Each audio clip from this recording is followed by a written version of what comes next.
People love to say Israel is oppressing Christians. They point to Bethlehem, they point to Gaza, they point to churches, and then they stop asking questions. So let's ask the only question that actually matters. Where are Christians growing in the Middle East, and where are they disappearing?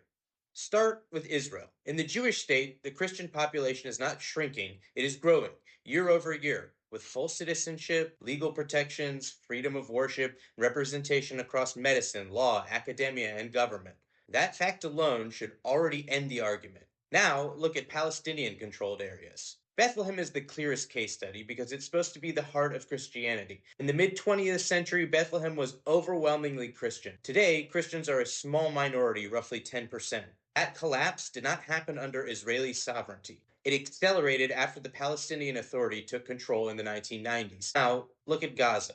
Before this war, Gaza's Christian community was already tiny, roughly 1,000 people in a population of more than 2 million, a fragile remnant living almost entirely around a handful of church compounds. Under Hamas rule, Christianity did not flourish. It survived quietly, carefully, and precariously. And during the war, it shrank even further. So let's stop pretending this is complicated. Follow the map. Where Israel governs, Christians remain. Where Islam governs, minorities do not. And zoom out, because this pattern is not unique to Israel or the Palestinians.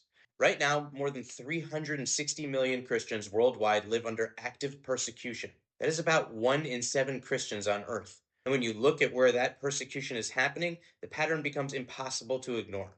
Roughly 3/4 of severe Christian persecution worldwide takes place in Muslim majority societies. Not in Israel, not under Jewish rule, but in the countries governed by Islamic law, North Africa, the Middle East, South Asia. That is where churches are burned, where conversions are punished, where Christian women are targeted, where entire communities quietly disappear. Israel does not even appear on the global persecution lists. Not low on the list, not marginally, not at all. Because Christians in Israel worship freely, own property, serve in government, go to court, and see their population grow. That is not a coincidence. It is a system. And when people try to muddy this by lumping all violence together, you're doing something deliberate.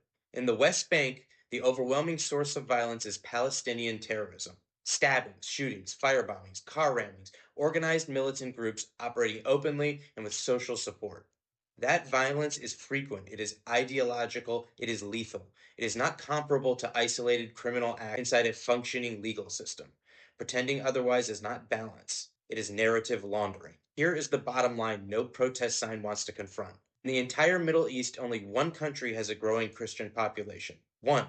And it is the country the world accuses of apartheid and genocide.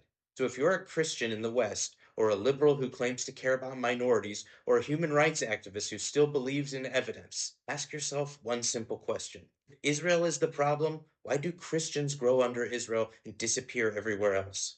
And that is why Israel matters to the West, not just as a refuge for Jews, but as the last place in the region where pluralism is not a talking point, it is reality.